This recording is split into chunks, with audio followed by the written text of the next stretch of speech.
We're not live streaming, we're recording it. Do you want to say that? Okay. You haven't got a mic.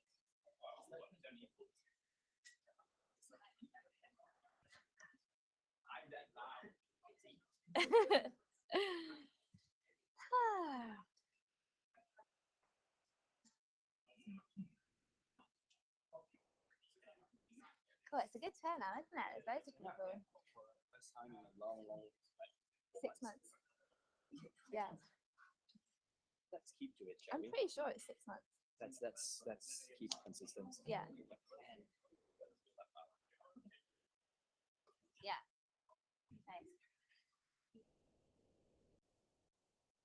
Hello, can you hear me? I can hear myself. Is there an echo? How you all doing? Welcome to golang-syd. Thank you so much for coming. So good to see you all. There's loads of people. How many have we got? About 50? I don't know. Yeah, I think 70 people said yes. Wow. Well, thank you so much for being here. This is our first one back this year and the first one in 6 months, I think it was the last one. And Anyway, yeah, it was a long time ago. But yeah, we're hoping, well, we are very, very adamant that this year we're going to keep things consistent. So if you find, Thursdays of every month. yeah, if you find yourselves with nothing to do on a Thursday, last Thursday of the month, then you know where to go. Excuse the pun. So yeah, lots has happened in the last 6 months, and yeah, we've got a few things that we want to. Should we spill the beans? Out. Are you sure? Do you want to say? Go on. Are you So sure? wears an orange shirt. Right. So we're actually going to do GoFundMe again this year. We're bringing it back. We've got dates. Yeah, we do. So we're aiming for 1st, 2nd, 3rd of November this year. So yeah, it will be in Sydney. And yeah, so we're gonna get organising, and it's it's gonna be pretty cool. I'm looking forward to bringing it back. And if you guys are interested in organizing GoFundMe, it's a not-for-profit thing. So just come find me or Katie and talk to us. Yeah, sounds And good. we'll reach out. Yeah, sounds good. So yeah, tonight we have got 3 speakers. First up, we have got our very own Sergey, who is from Cover Genius, and thank you so much, Cover Genius, for hosting this awesome office space. I do need to let you guys know actually that apparently we're not allowed to go in the offices, so please don't go in the offices. And if you need the toilet, it's just through there. And if you leave, then you can't come back in. Sorry. That's the housekeeping done. Did you guys all sign in, by the way? Because yeah, cool. Yeah, so first up we have Sergey, and then we are going to have a little break again where you can grab another beer. I think the pizza's all gone. And then we are going to have Roman, who I don't know where there he is at the back there. Yeah, we're going to have Roman, who you may remember from a previous meetup a long time ago. But yeah, really excited for that. And then last but not least, we have got Mike, who's going to be speaking for us as well. Mike and I just got back from Melbourne. We went to the Go Melbourne meetup, and Melbourne's pretty cool. Go Melbourne Meetup. Oh yeah, I forgot to tell you. Yeah, well, I'm helping. Yeah, thank you. Right, it's a machine. Oh, She well, managed this entire I don't think I I don't feel like- I don't feel like a machine right now. I won't do 2 meetups in 1 week ever again, but that's a lesson learned. But yeah, so we've got lots in store. I shall now pass you over to Sergey, and I hope you enjoy the evening. Thank you. Right.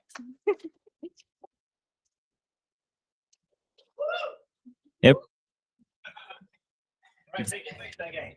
Yeah. How are we doing tonight? Yeah, it's nice to see everyone here. My name is Sergey. I'm a staff engineer in Cover Genius, and recently I was kind of found an interesting problem, which affects like if you have, let's say, a globally distributed API which needs to be available as much as possible without downtime. Yeah, this is the problem which I'm going to talk about. It's related to PostgreSQL non-downtime upgrades and how we're going to solve it in Cover Genius using Golang and automating all this activity. But before we start, I wanted to ask the audience, whoever was working with globally available API, which you cannot bring down and because you have lots of contracts with your partners. All right. Yeah. All right. So this talk will be divided into two parts. First one, I'm going to describe the problem, and in the second part, we're going to go through some Golang code pieces, which I wrote some small tool which allows to do non-downtime PostgreSQL migration in AWS specifically. So this particular issue is only affects for our AWS RES PostgreSQL, and not only. We're just solving it in AWS right now. And according to this node, which you can see, I hope you can see it very well, that's engine upgrades require downtime, especially if you do major upgrades. AWS has a thing called blue-green deployment, the feature which they recently released. Yeah, we're going to talk about in a second. But before starting to solve this kind of problems, let's see what kind of options we have before jumping in and writing some tools for this one. Unfortunately, blue-green deployment is only available for MariaDB or MySQL.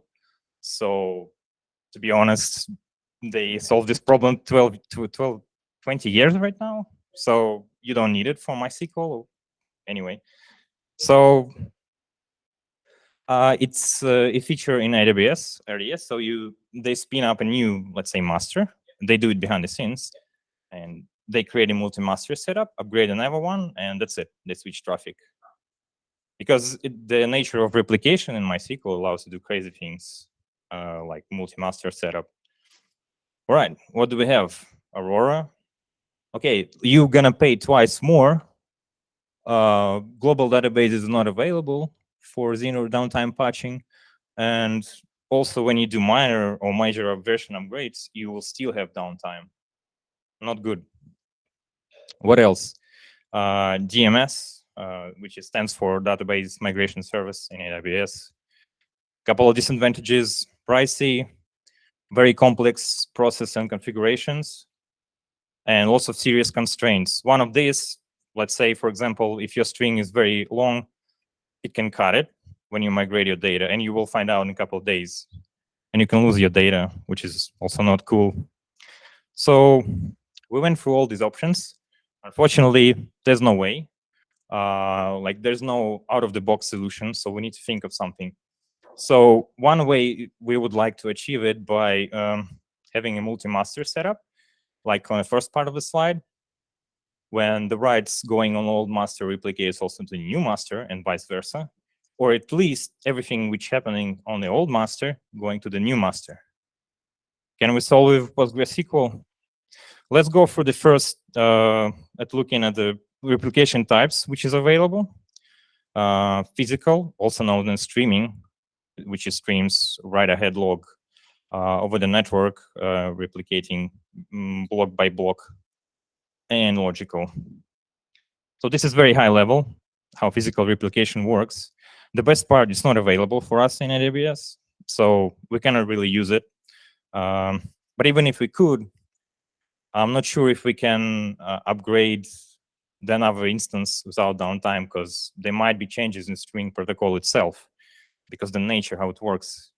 What other options we have? It narrows us down to only one option: logical replication. It works on a pub/sub basis. So we create a publication, sort of a queue, where it monitors all the changes that's happening in tables, or whatever you define, really. And through replication slot, another database instance through subscription mechanism can fetch it from this publication.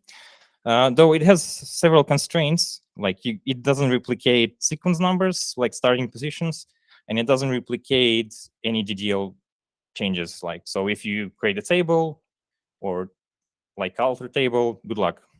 You will not. So it's not reliable, like for permanent basis, I would say. Just good for doing some maintenance activity. So yeah, what exactly do we need to do? So we came out that we can use logical replication in theory. So we need to perform sort of pre-flight checks, which I'm going to talk briefly about. we need to initiate health check process in the background to see that, and we're going to insert constantly something in a source database. And later on, we stop it and see that all the data is replicated using Golang routines. We create publication and replication slot, took snapshot, restore it, upgrade it first, applying encryption if none exists, restore database, create subscription, but we don't enable it yet. We need to then figure out the offset in write-ahead log file, which was last successful entry when we took a snapshot, that last moment. And we need to advance replication to this offset. And then we just sync the data, verify heartbeat records, update sequences, and we're done. Sounds easy. So a couple of pre-flight checks we would like to do. We need to check that we're using valid VPC, security groups, they belong to valid VPC, parameter group, they belong to correct upgrade target version. We're going to check that we're using upgrade target version. We actually can upgrade a couple of instance attributes. We're going to use some checks on the current database user. And most importantly, we don't want to be affected by service window, which AWS might run, like backup or maintenance. We need to find out, are we in the middle of the window? Or let's say we are on a safe distance from it, like 2 hours before it, then we can proceed. So obviously, these steps is not very good to run manually, right? So we would like to automate this one. But first, I mentioned briefly how we're going to sync the data, which was happening after we took a snapshot and when we restored and started to sync. So on the original database, records keep coming into replication slot. But on restored snapshot, we just need to find this position and just quickly catch up with the old master. Like same deal with MySQL, but it's a bit complicated here. So I decided to write a small tool for this one. I choose Golang. Why? Well, for example, I want to ask a question. How many of you had the issues? Let's say you use some CLI tool, for example, AWS CLI, and it's broken because one of its dependencies got upgraded independently, let's say both are free. How many people have this issue? Yeah, so exactly. So this brings us to the benefits of using, obvious benefits of using compilable languages like Golang. You can compile everything in one binary. User don't need to care about like what kind of versions are you trying to use, and you just ship it to the user. And for multiple architectures, that's it, problem solved. You don't care about like which environment they're gonna run it, Docker, non-Docker on their machine. They don't need to resolve versions. It's also a secure way because other files will not be tampered by some maybe automation tool or whatever they're gonna use. Yeah, and Golang also is good for its simple syntax. It's very expressive. It allows to write lots of efficient code.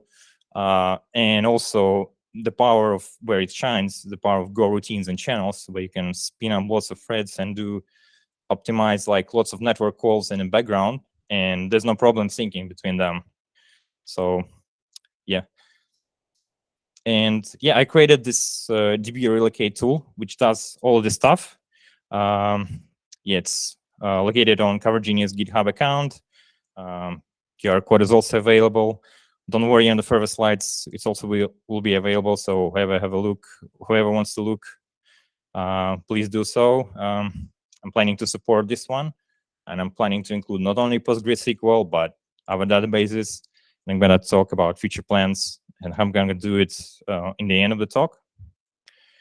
So quickly, like what packages I was using. First one, obviously, AWS SDK version 2, which have a quite good support. Another one is SQLX, which is a bit outdated right now, maybe 6 or 7 months, no contributions, because maybe, I don't know, the guy was tired and I use this to map actually their raw results, which returns by select queries, to the Go structures. SQL mock, just to can run tests on this database logic. Viper for configuration parsing, and Logras so for logging. I'm pretty sure you all know these libraries. That's the example of minimal configuration which is required. So you specify the AWS profile, source section where you specify the database host, and the way how you connect it, and the upgrade section where you specify which engine measure you want, parameter group, and the password for upgrade user if you want to do so. Otherwise, default will be used. So yeah, by working with AWS SDK, I was kind of it was pleasant to work with, and I want to share like some positive experience. Because before, let's say, when I was working with GitLab, which is I think doesn't have very good SDK. So let's say if it returns a couple of objects in a list, it has some limitation, like let's say 100 per list, and it paginates over them. So you need to handle this kind of logic because they don't provide this interface for you. So you need to parse this total pages header, see if there are pages incoming. You do something about it using like some wait group, like which is basically start a new Go routine. But when I was looking at AWS SDK, they have this concept of paginators.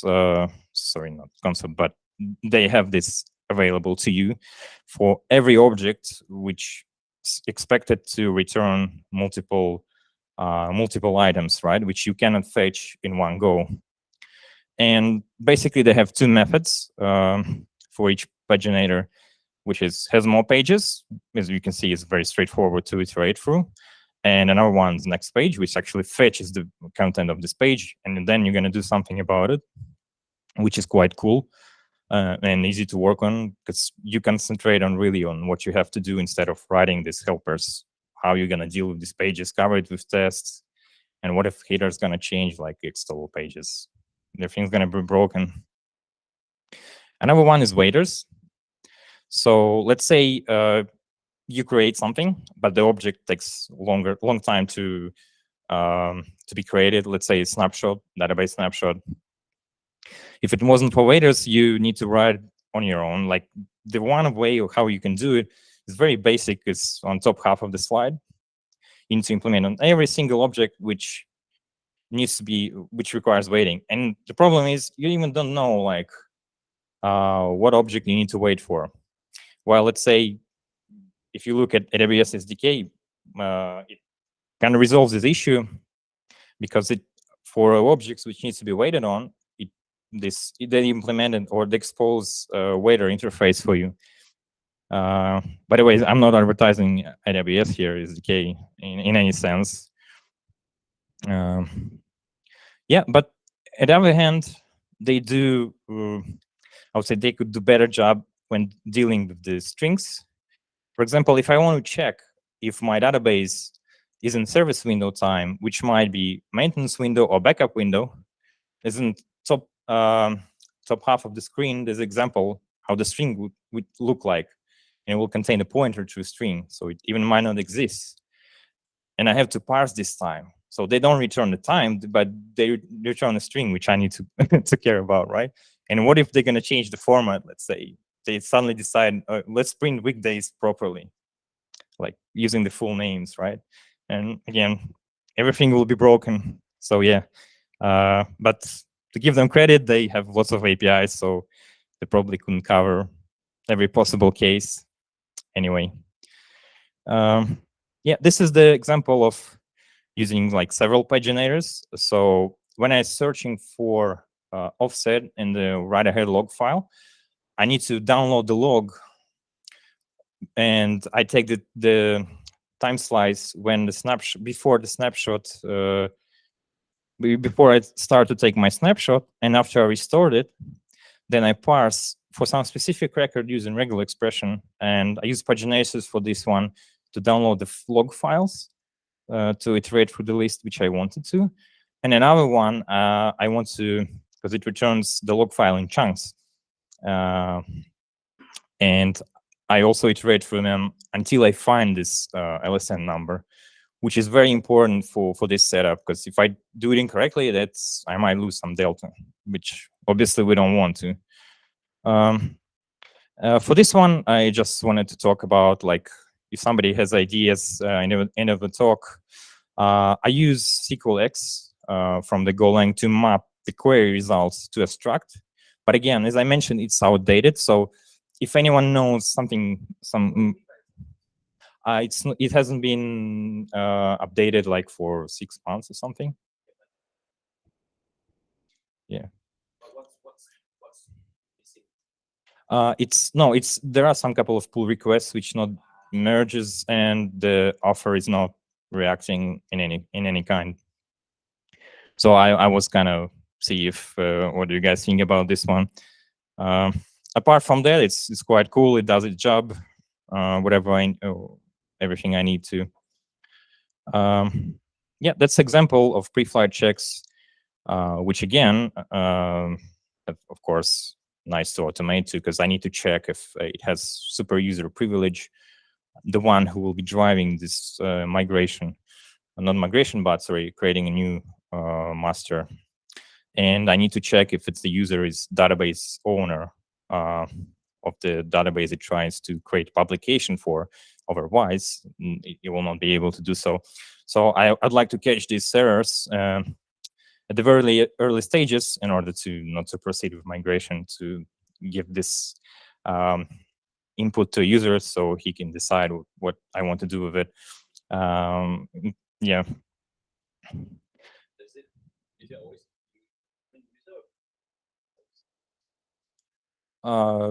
It's existing user in PostgreSQL. okay. But yeah, it's an object, right? Yeah. Yeah, and this is a very important part, like the health check process, which I was explaining before. Again, this is a very good example what Go does very well. When you start, before you start migrating something, you start inserting in a table, in a background, some test table, some let's say Unix timestamps, right? And you insert it like every 10 seconds, or if you want even to be more confident, you can insert every second, or even more frequently, right? And you do it in background. I use time ticker here, so which every 10 seconds appends something to the upgrade table, health check table, which later on I can check to gain a confidence. Is there any data was synced? Did I choose correctly offset in write-ahead log file? And this is another method which, which I mentioned before. So it stops when database restored, replication is synced. I check that I stop the heartbeat process, and I compare the amount which I sent from the map to with the set which was replicated on the destination or database which was restored, right? So, and I compare not only that they all present there, but the order as well, which is also very important. Yeah, but what about sequences which are not replicated? So yeah, here's the interesting one. I leave the small gap. So I fetch using the Golang the latest sequence value on a source database. I leave the small gap, let's say 128, and update to the value. I plus 128 to the latest value, which was on source database, and I updated all the sequences on the destination database to avoid any conflicts. And I use error group for this one, which I'm going to talk about in a sec. So yeah, I don't know if you used error group before. It was a nice finding for me. It's available in the best package. I previously used just wait group, but then I come up with the issue: how do I propagate the error, right, which is happening? How do I bubble it to the function which was calling my Go routine? I couldn't find a way, like, so I was using log fatal F or warning, whatever, but there's no proper processing of errors here. And then I found out like error group, which they use behind the curtains, like the wait groups, Go routines, and they use channels to kind of return the error. So on bottom half of the screen, as you can see, where it waits for until all routines finishes, and it checks the status. And you can easily propagate the status from your operations, was successful or not, and then you can do something about it, which is quite nice. So I upgrade these sequences in a separate Go routines to make it faster. And again, this is the benefits of using Go, because you can write this kind of construct very easy, and you can be very efficient. You don't need to care about like complex syncing of the data, like maybe in other languages. Yeah, so there's another one. When I try to test the logic with mock databases, there's one SQL mock, but again, I think it's not also very supported. So for anyone who has some ideas, what are they using for mocking databases, that'll be nice if you can mention it like in the end of the talk or like separately, if you have this kind of experience. Well, you don't need much updates from here. It works, but there's some kind of bugs. Let's say it uses regular expression matching, and I need to escape in a query, like in a test query, parentheses, right? So otherwise, you will not be able to detect my query, really. Not be able to match here when I provide him with expect query. Yeah. That's a log from a successful run. So when it finishes, so it spin up a new database from the snapshot. It syncs the data automatically. It verifies that the data was synced by comparing like health check records. Yeah, and updates the sequences. So when it finishes, it leaves two databases synced, and whatever happenings on the old master replicates the new one. Now, here's the thing. You don't want to change the schema at this point yet. And the whole process took around 50 minutes. It took for a multi-AZ instance, which is have standby instance in the background. So it spin up the it creates snapshot, restore it, create failover again, do the syncing for 50 minutes. If you need to do encryption, it might take another 10, 20, depending on the data, because I haven't tested this one, to be honest, yet. Yeah, so my future plans, I want to increase test coverage short term. I want to cover several edge cases, like maybe storage size increases. So it's nice to kind of increase the storage during upgrade process on like at the same time in order to avoid as many upgrades, to have less upgrades as possible. There's kind of procedures. Spin up read replicas, if there are any, you can do it right now manually after you create a new master. Nothing breaks.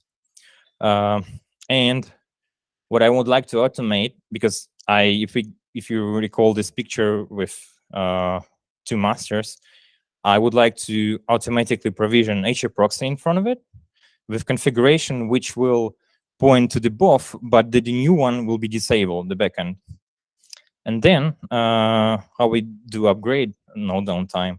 We then do a deployment for our application, which points to this HA proxy instance, and the traffic goes still to the old master. That's fine. We check that everything is working, all the records are replicated.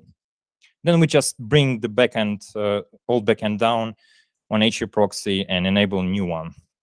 And if your database connector is smart enough, he will be able to handle this 1 second of interruption, and the traffic goes to new database from this moment completely.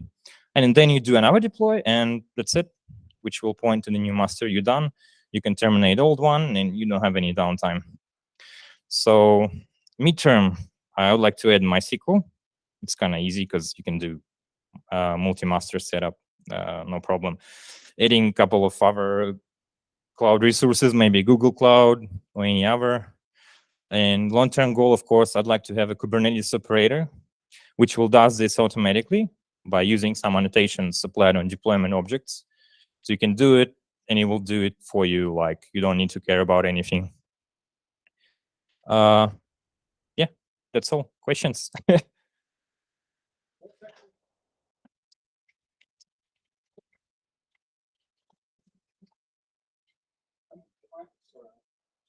what's actually stored in the write-ahead log? Is it the queries that were executed, or is the output? In write-ahead log file. Yeah. No, I'm not reading write-ahead log file. I'm reading from replication slot, and in replication slot, it stores in, like, insert and stuff which needs to be replaying. In which format? I haven't looked really how it does it. Is it? It has the output, you're saying, not the actual Yeah. queries that were executed. Yeah, the thing is, I don't read from a replication slot. The other database does. So it's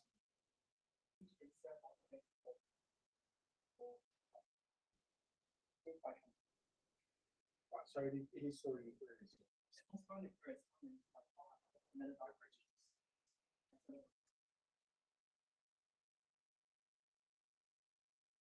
So technically speaking, without the HA proxy in front of it, when you switch from the old class to the new one, there's technically some counts, right? if you do deployment of your application, yes. But this step again will be automated, and in fact, this is how they also do it in any cloud provider, really. But they just hide this logic from you because they have this VRP floating IP, right? Which they just jump to another instance, so they don't even have a load balancer, I believe. Soon. It passes tests. I tested like on staging. It's fine. The thing is, when the new database is restored, at this stage, nothing's it doesn't break anything, right? It just creates a replica, and it's provide you with some level of confidence that all the records are replicated. So you can just run a couple of extra checks to verify, yes, maybe some like real user data was also replicated. And yeah, you can just perform the switch like using HA proxy in a safe way. So yeah.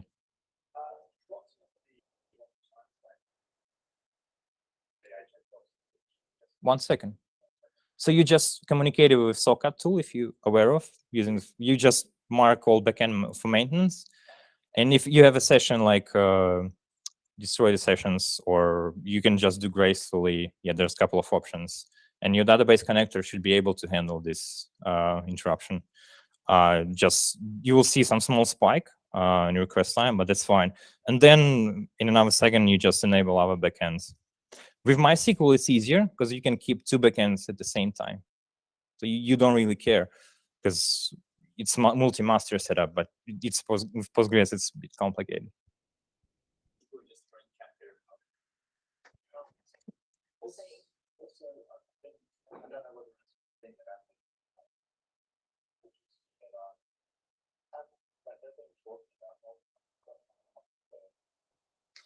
I don't think it's going to happen.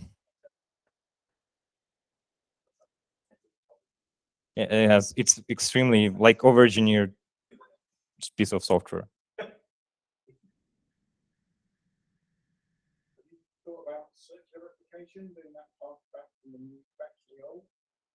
Yeah, I did it for MySQL because it's multi-master setup. For MySQL, it works. For Postgres, I don't think I'll be able to do it because there will be issue with the sequences, right? If you abuse the sequence, that's the problem.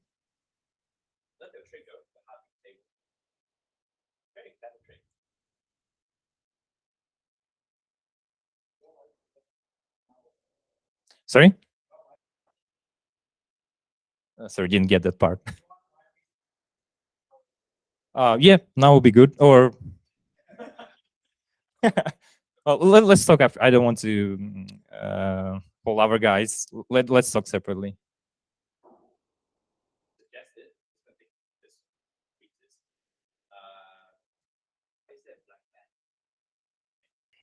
So without much further ado, I would like to introduce Roman Grovich, who works at DGO, and he trains people in Go. And so today he's going to teach us about table testing. Cool. Thank you very much. Let's see. Thank you. All right. So my name is Roman. I am with DGO. It's part of the Mental Group. And I'm not really going to teach you table testing today. I am going to show you a few examples. But let's start with some background about me. I've been doing Go for the last 7-8 years, and right now in DGO, I've been focusing on the Golang training as well as working with our clients in the Go space. So we work a lot with our clients, and they basically need some Go assistance and help. This is going to be our 4th time we're going to run our Go training. So the Go training that we are providing is quite advanced. It's not simple. It's not the basic kind of let's understand the syntax. It's more in depth. We're going all the way to the concurrency and those advanced concepts to actually be able to go to the client's places and help them with their development. Talking about this talk, so what am I going to talk here about? So first of all, I'm going to give a little background about what a table test is, how it looks like, what it consists of. Then I'm going to show the survey that I hope you saw the link to and answered as well. I've published a survey about Golang table tests, and I just wanted to understand a little bit about what people like about table tests, what people dislike about table tests, kind of advantages and disadvantages. And I'm going to show some of the responses here. And then we're going to talk a little bit about code quality and software engineering principles, again, related to table tests, how it is done, how you're going to make your code better tested. So let's start to just get everybody on the same kind of level, or just to give a little bit of background about table tests. So table tests are a way of to test function by providing a set of inputs and expected outputs. Each table test consists of the following fields or components. So we have the fields that are used to make up the test case. We have the arguments. We pass them to your method that you are invoking. The test cases defines the set of test cases to be run. The test implementation section, which has the setup, running the test, and verifying the test results or any errors that you had. And let's have a look at a simple example of some simple code that we are going to be testing. I hope it's visible. There is another screen there, and if you can see, please come forward. So there are going to be lots of code examples here. So if you can come forward a little bit, if you can see, that will be great. This is a very, very simple example of a struct that basically has a one single method, add prefix. It's intentionally I've created this struct intentionally because I want to show a full table test with all the sections. In this example, I'm just adding a prefix to a string that I provide. And also we have a very simple error. If you pass on an empty string, I'll just return an error, and otherwise everything is good and well.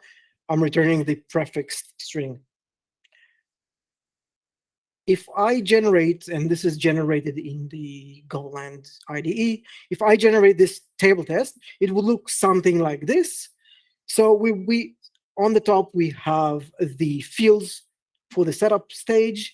We have the arguments that we are passing to the method. We have the test structure that contains all those things and what we want, and do we want errors, and so on. The test cases will go here. And in the test body, we will see the setup section. We're creating basically the structures with the fields that we required or provided, and all your mocks and anything you need to set up will go here. And then we have the actual run of the test or the method under test. We're checking for errors. Do we expect errors? If we do expect errors, that's all good. If we don't expect error and get error, then something went wrong. And checking the results that we got. So we want to actually verify that we got the correct answer. Test cases would look something like this. So it's really easy to read them. They're concise. You have the inputs and outputs in the same place. Name, field, arguments, want, and do we want any errors or not. Feel free to ask me any questions during the presentation. I'll ask you some questions as well during it. Any questions so far? Cool. Let's talk a little bit about the survey that I've sent. So the survey that I've sent is aimed at both beginners and experienced users. And basically, I had a few discussions at work about this. Hey, do you like table tests or not? And there were many people that said, yes, it's amazing. It's great to use. It's really quick to write unit tests with it. But some people said, hey, it's convoluted. It's really, really bad. And I just wanted to gather this responses from more people and understand the difficulties or the challenges that they have. So I'll show some of the responses that I got in the survey. It was very, very difficult to get people engaged. I published this survey in many, many places. I did get enough results to show something, and I've got a lot of meaningful content here. But it's like, personally, it was really, really difficult to get those responses. So starting with the first question, and I'm not going to show all the questions, just some of them here. How would you rate your experience with table testing in Go? As you can see here, most of people are quite happy, or they say it's great. But there is a tail end there, back there, that says, hey, I have a really poor experience with Go table testing, or not the greatest experience with them. And this is exactly the people that I'm trying to aim this kind of talk to. I'm trying to understand what are their pain points and how to improve them. Second question, how frequently do you use table testing in your Go project? Pretty much the same trend. A lot of people say always, and we do have that tail end that says, I hate them, I never want to use them. It's just bad. How easy or difficult was it for you to get started with Go table testing? So as you can see here, it's not extremely easy, and it's understandable why. It's a new concept. You need to generate those tests, and sometimes it's kind of difficult to test, and we'll see why that happens. But most of you are on the better side of things, or the easy side. Some of the responses I've got from the survey about what do you like most about tables tests, and I'll read some of them. People say it's concise, makes it easy to add tests, business logic and testing cases or data are separate, lets you think about edge cases, inputs and outputs, a very tidy and descriptive way of writing, easy to read, easy to run single tests when using a good IDE. So those are some of the likes. So you have basically IDEs that generate those table tests for you. So Golang or VS Code, they will generate the table test for you. Yeah, and the format that I've shown before in the first example was fully auto-generated test.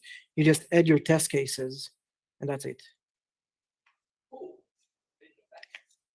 Yeah, that's one of the most powerful features of this. It lets you generate those tests really, really quickly. I've gathered some of those responses in a nice kind of word heat map.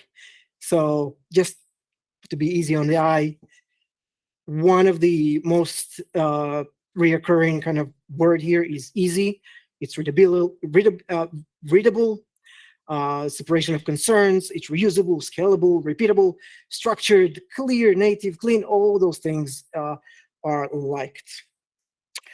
Let's talk a little bit about the dislikes or the challenges that you have with table testing. So there are many here, and I'm not going to read all of them, but some of them are like lots of code or isn't always clear or convoluted. I've summed them up to few points, and I'll read them actually.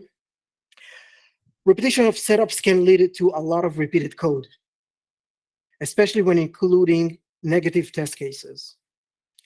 When the test scenarios require a lot of setup, the test function can become long and verbose, which is not good for readability and maintainability. In some IDEs, refactoring the table structure is not straightforward. So if you add an argument, if you remove a field, if you do any changes to your method, it can be not straightforward, and doesn't have a good support for default values. I think this is a comment that came from people who are not using Go and used to having some default values, and for new fields in the structs.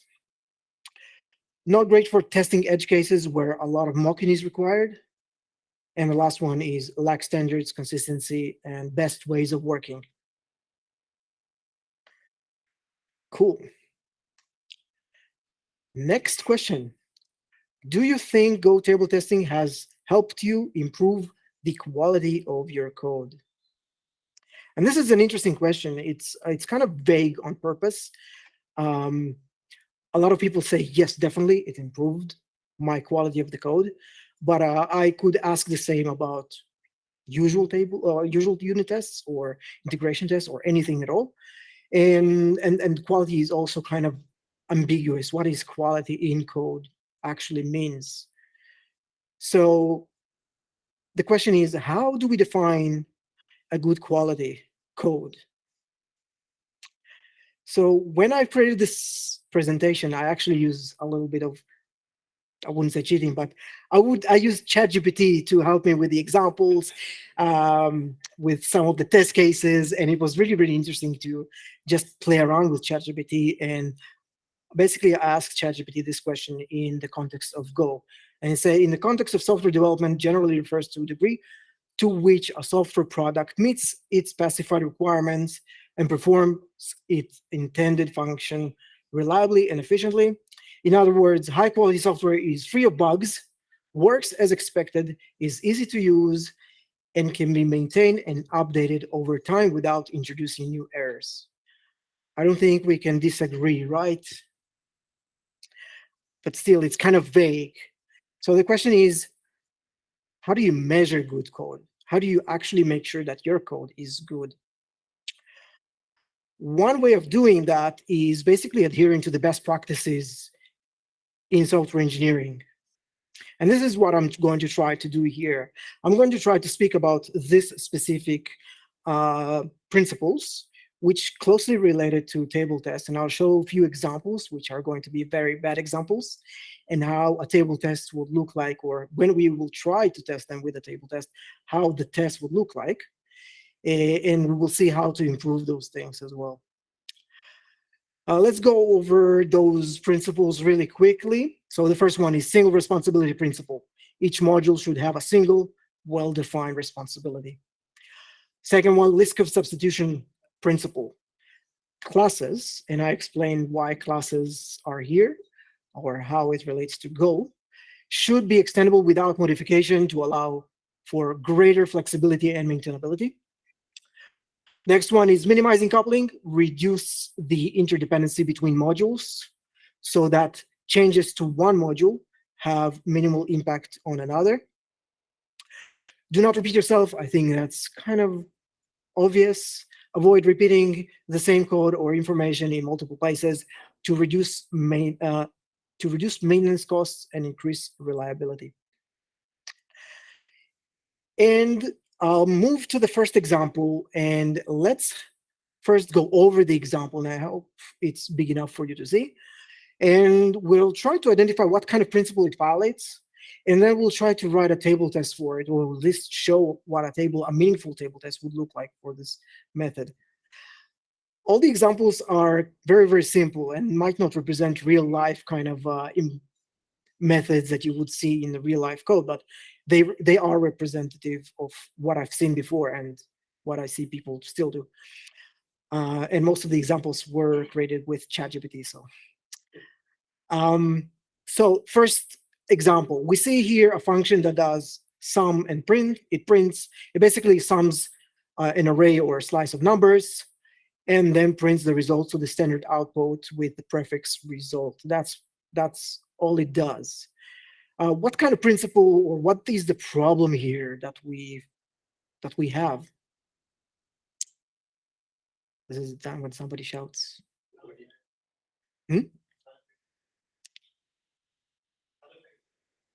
Side effects. Yeah, but what kind of principle it violates? Again? Separation of concerns. Basically single responsibility. Yeah.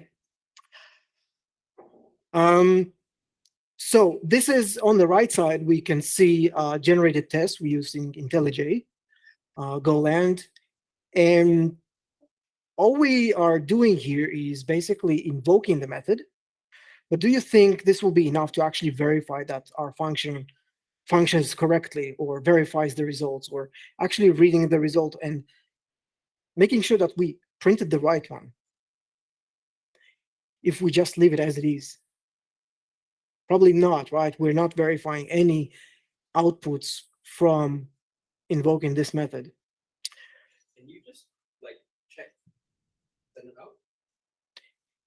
Not here, not in this example, not with this auto-generated code. But let's have a look at if I do really want to examine what I've printed and to verify the result, I'll need to do something like this. So on the left side is basically the table test, and I've enlarged the body of the test. So to capture actually the output, I'll probably need to use something like OS pipe to replace my standard output, to capture the information that I'm printing to the pipe, and then read the pipe string to verify that my output is correct. And one of the comments we see here right away, this is one of the comments that are made on the survey. Easy to make convoluted, and it's easy to see how it can be convoluted. I mean, this is not a maintainable, easy to write code. And imagine you are reading this and trying to understand what this test is doing. And imagine you have to change the function and functionality, and you go to this test and you see, oh my God, what's going on here? Cool. So single responsibility principle. If a module has more than one responsibility, it increases the risk of introducing bugs, reducing maintainability, and makes the system harder to understand and modify. Now, to fix it, it's pretty obvious what we need to do. We need to separate those two responsibilities. And what we'll do here on the left side, I'm showing a better code. We're summing the numbers and returning the integer. That's all. We're separating the printing, and we will do that in a different function, in a different module. It doesn't really have to be with this function. And once we do that, if we generate the test, this is an actual generated test. I haven't made any modifications here apart from adding the test cases. It will basically answer our, it will be enough for us to validate this function out of the box without making any modifications. We will just add the test cases. For example, I want to add some positive numbers, negative numbers, or a single number, or any other cases that you can think of. Again, with the comments from the survey, lets you think about edge cases, inputs and outputs. Everything is concise in one place. Very tidy and descriptive way of writing. As we can see here, this time it fits in the same window. Questions so far? Cool. I'll continue to the next example, and I have two more. Cool. In this example, we are basically want to save the result that we got from the previous sum to a file. Basically, we want, instead of writing to the standard output, we are writing the result to a file, and we are sending, or one of the parameters to this function is a concrete os.file. Can you spot what could be a problem or problematic with this kind of approach of actually using a concrete file struct? You're actually dependent on the system to be actually available. Yes, exactly that. You are coupling yourself to the file struct, and basically you will have, if you want to test this, again, this auto-generated test is not the answer. It's not going to be enough for you to test this method. So if you really want to test this method, we will see how you do this. But yeah, as you said, the OS file is violating a principle that we will talk about in 1 second. So if I want to write a valid, meaningful test for it, I'll have to do something like this. And it's really, really, really, really convoluted. And I'll just read the comment here. When a test scenario requires a lot of setup, the test function can become long and verbose, which is not good for readability and maintainability.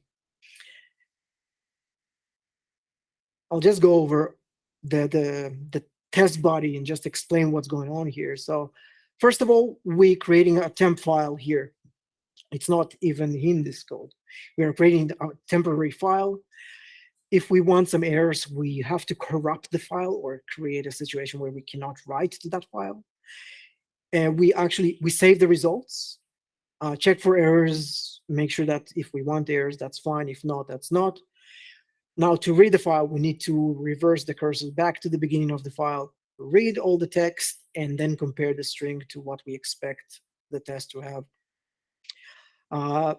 Not ending there, we need to close the file and then to clean the operating system, basically to remove the file away. In this example, what kind of principle can help us to avoid this kind of convoluted code and make sure that our methods are easier to test? Liskov, right. But why Liskov? That's true. Liskov substitution principle. What it is, the Liskov substitution principle states that objects of superclass should be replaceable with object of subclass without affecting the correctness of the program. And in the context of Golang, this principle is closely related to the concept of interface implementations.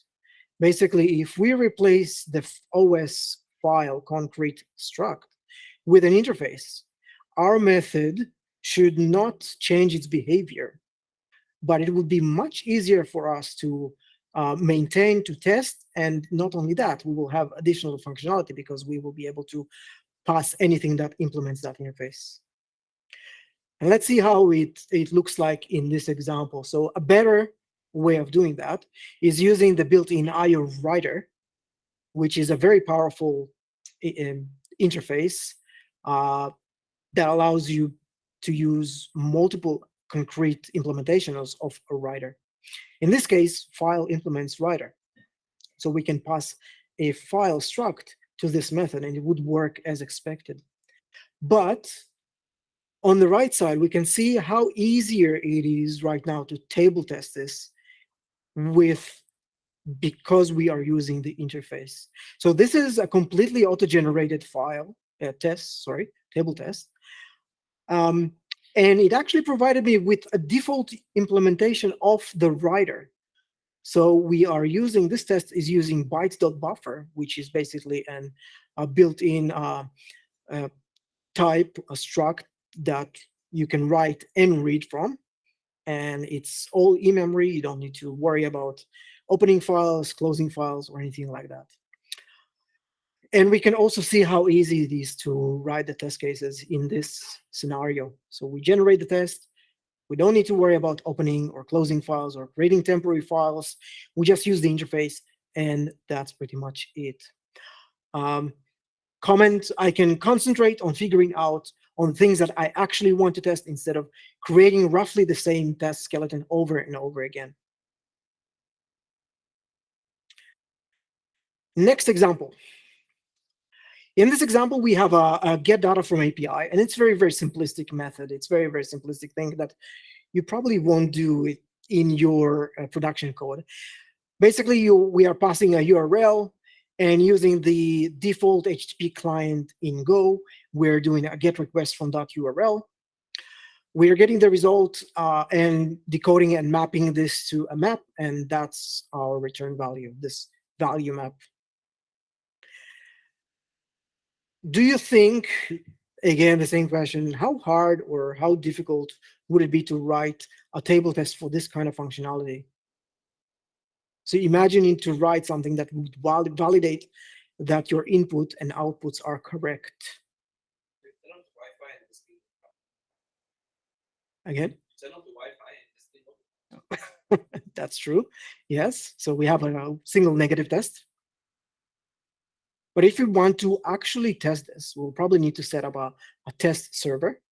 We'll probably need to create a handler for that test server that would return our desired payload. And after that, verify that we actually got it. I don't really have an example of this test because I didn't want to waste more of my time writing those table tests, convoluted ones. But what is the problem with this method? Or what kind of principle it violates? Can anybody estimate or speculate or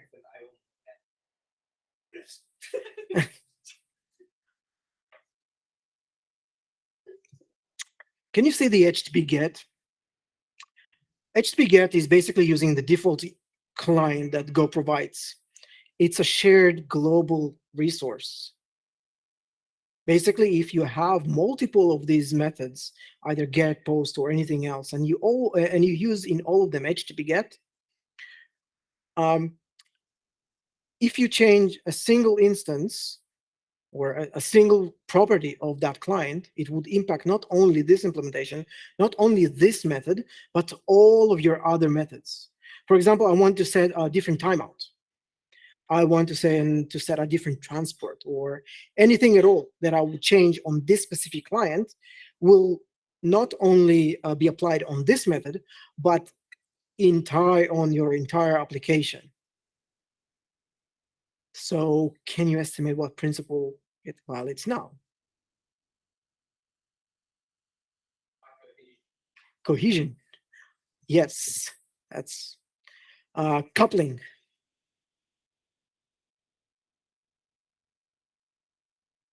So minimizing coupling. By reducing number of connections between components, you can make the system more flexible, scalable, and robust, and make it easier to update individual components without affecting the rest of the system. In this case, we see that changing that specific HTTP client config will impact not only your implementation, but everybody else's in this specific application. Let's try to resolve this or make it a little bit better. Instead of using a client that we are using from inside, we are going to create an interface. That interface has a single method at the moment, but it can have others as well. And instead of using the HTTP GET inside of our method, we're going to pass the interface and use that one. What it allows you to do is basically, first of all, decouple, which is a good principle that we already talked about. We're talking about now, but also the Liskov principle. Creating interfaces is always good and easier to test with. In this example, this is the auto-generated test. I had to make some modifications to that one because I had to create my mocked API instance. So in this case, I've created a really, really simple, and I probably wouldn't suggest you should do the same. It's a very, very simple mock. It has a struct, it has the payload and an error. And when somebody calls this get method, it will just return whatever we have there.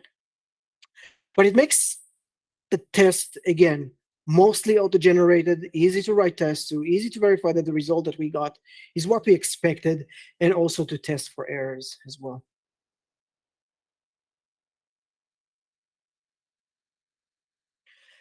Last principle that we're going to talk about is the do not repeat yourself. By avoiding repetition, developers can reduce the likelihood of bugs, simplify updates, and increase code readability. Adhering to dry leads to efficient and scalable software. I think everybody hates to see duplicated code, right?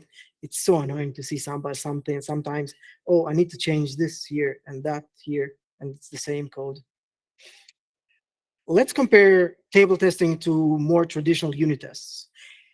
What we see on the left side is a test that we already saw, the writer test or the write test.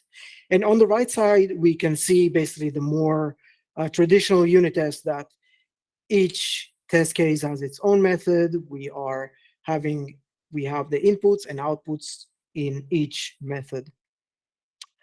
So you can see, first of all, on the left side, we have 3 test cases, and on the right, we have only 2, because I just didn't have the space to add them. But I will ask you something else. Do you see the repetition here? How much code is repeated?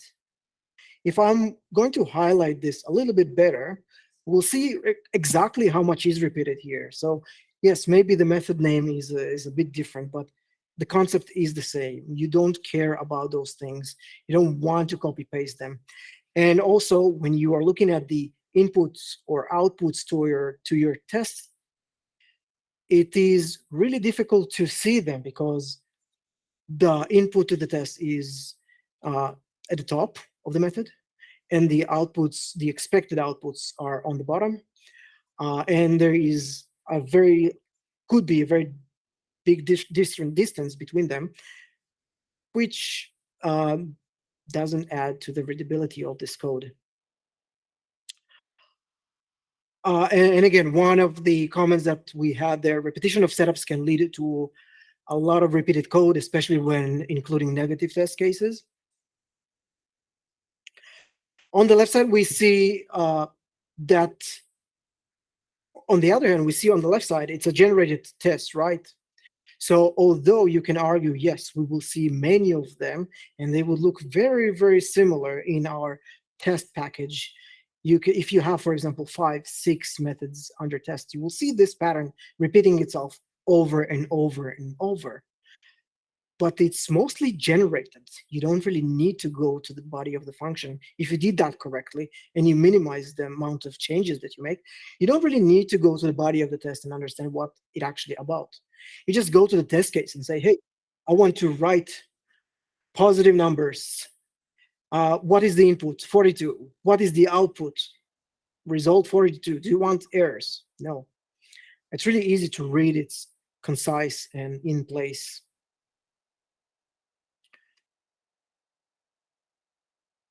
I think I'm going to finish here, and I'll just give you my key takeaways.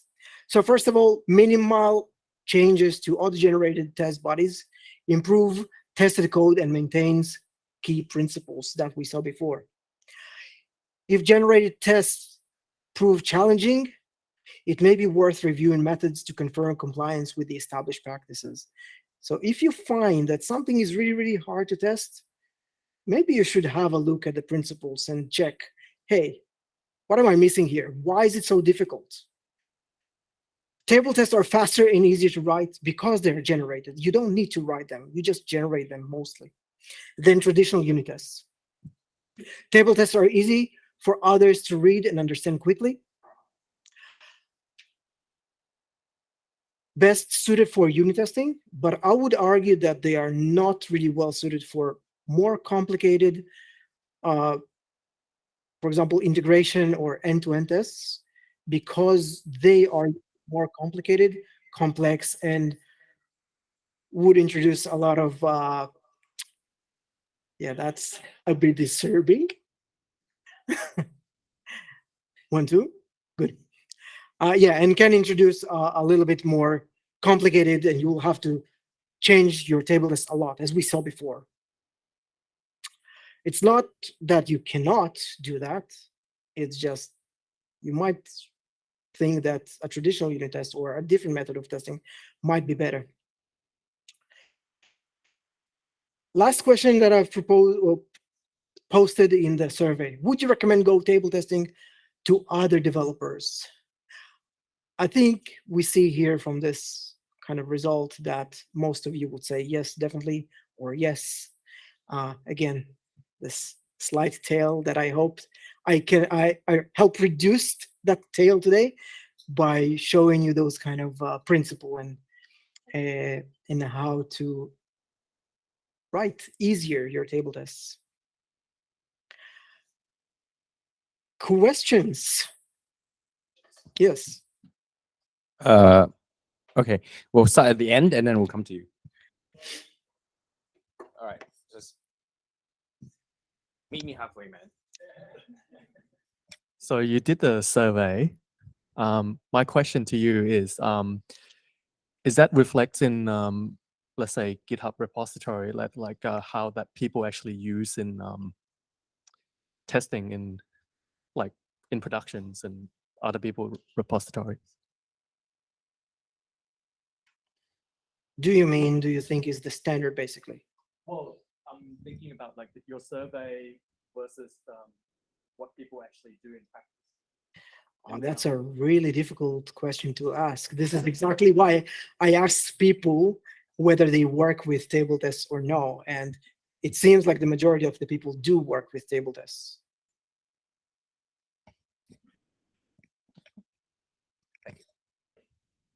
More than a question, I think I have some comments and one recommendation. So first of all, I am one of those that are not a big fan of table test, although I think that most of your examples were valid. I have experience when developers tend to write table tests in a very poorly way. That I think that one of the problems that we find for the people that don't like this type of consequences is that the developer is optimizing at the time of writing the test for a speed of writing, not for a speed of understanding when something broke and you are not there anymore. So if you left the company and 2 years after someone did a change and the test broke, those tests can be really hard to understand sometimes.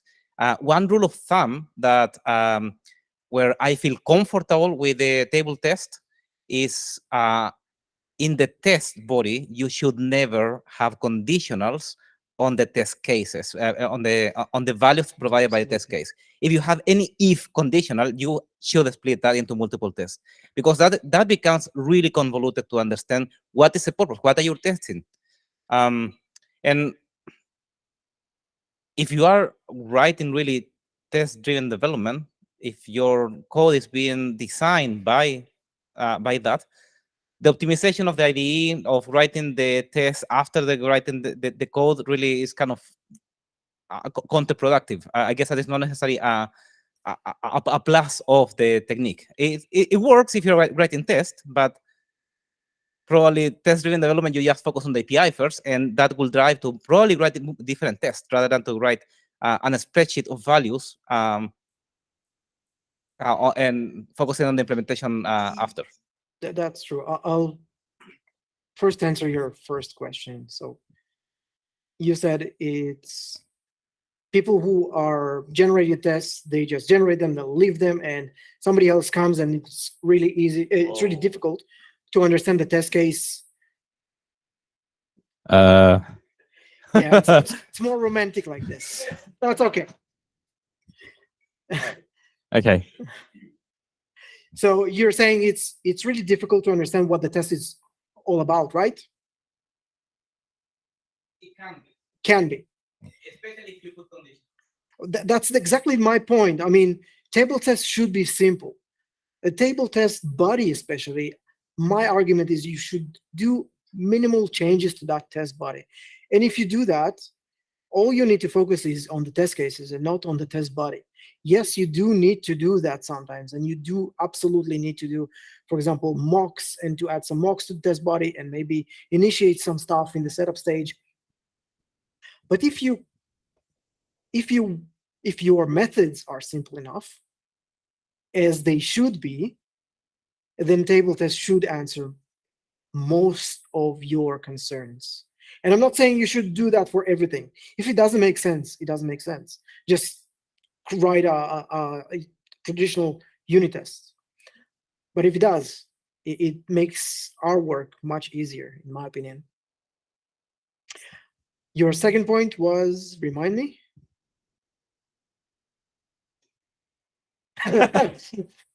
All right. It's okay. Well, I've got good news if you're like part of the Emacs master race like me. There is actually a plugin for Emacs as well. I just discovered that. Thank you. Anyone else have questions? Good.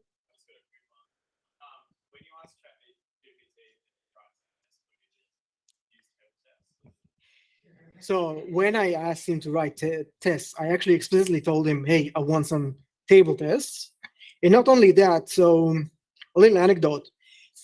Different IDEs tend to generate slightly different table test structure. So So if you're using Golang and you move to VS Code, you'll see slight differences. And it actually shows in ChatGPT as well. So I've had to explicitly ask him, hey, I want Golang generated tests. Yes. And my experience with ChatGPT is you need to verify the results. It is amazing what you can do and how quick it actually gives you responses and how meaningful they seem. Yeah, and it's very sure of itself, but you actually have to verify what it says. It's most of the time it could be wrong, incorrect, incomplete, and so on. I do have some more slides about libraries and some questions around libraries that I've asked in the survey. I'm not sure if we have the time. I think you got about a couple of minutes. Then yeah. Yeah, it will take about 10 minutes. Ooh. Do we want to wait for? Yeah. Why not? Let's do it, and then we'll just jump straight to Mike's talk instead. All right, let's go. Cool. So one additional question that I asked, do you use any additional, and I'll do this quickly because of shortage of time, do you use any additional libraries together with the default implementation of the table testing in Go? And this is something that I saw happening again and again. So people like their assert libraries. And I asked, which ones do you usually use? So these are the libraries that people have said that they are using in their table tests and unit tests. One of the most popular one is Testify, and I'm sure you've used it before. Yep. The second one is Go Compare. So those comparison libraries, people tend to go to the table test and change the test body and use them because they give sometimes a better output if you compare something. So they give you a better comparison, a better output if something goes wrong. Some other libraries that people use, mocking libraries. So we have Mockery, we have Mock with a Q, and Go Mock. And something is totally unrelated, but BDD style testing, Ginkgo seems to be the favorable library. And I'm asking the question, should you modify the test body manually? And this is, again, my opinion, but if a modification is made to improve readability without providing additional functionality, there is a potential to introduce unnecessary duplication and basically violate the dry principle. Imagine you have 50 table tests, and instead of using the auto-generated table tests, you go into each of them and change how you compare strings or how you compare structures using a library, Go Compare or Testify. It creates a lot of repetition that you have to maintain as well. So next time you generate this test, you need to go there and change it. It is important to balance the need of readability and maintainability with the needs of simplicity and minimizing redundancy in the code. So what I would say that if you don't have functional need, don't change the body of the test. Also, when you are using external libraries or additional libraries, there's an interesting concept or principle in API design, but it applies here as well. And it's reducing number of concepts, basically minimizing number of unique ideas and abstractions in a code base. It becomes easier to understand how individual components interact with one another. Basically, you don't need to relearn concepts. So if you're moving from one repository to another, one company to another, and they both use the same table test, you don't really need to think about what this test is actually doing. It really becomes automatic. It's really easy to read. It's the same concept. Changing those test bodies or using a library can introduce a new concept to your testing. Interesting thing about Testify package. So according to IntelliJ, 25% of all Go developers use Testify library. It's very popular and with good reason. It's really, really good. What's more interesting is that Golang have introduced support for Testify in 2021.3. Basically, if you have this import in your test file, if you generate a table test, you actually use Testify library. Now, people really like Testify, and with good reason. If I show you an example of this, It's not only improving the readability of the output and other benefits that Testify brings, but it also brings another very important feature to the table test, which is the error assertion function. So usually if you generate a table test, it will just ask you, do you want error or not? By doing that, you can actually create your own function to verify exactly what kind of error you want. So you can use errors.as or is to verify that the error that you expect you actually get in the test cases here. And you can use the built-in as well. For example, assert no error. So you pass the function and it will be basically check if you have any errors or not. Hope it was quick enough, but key takeaways from here. Again, minimizing changes to the table test, improve readability, reduces complexity, and ensure consistency. And I would say using the Testify package can improve your basic table test implementation. And I'm done. All right. Thank you, Roman.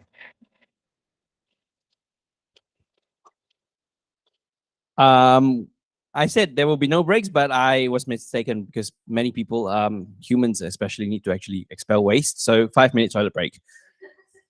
Yeah, that'll be part of the lesson. All right, so everyone, we've got Mike who will be talking about audio pitch shifting in how you do in Go. Yes.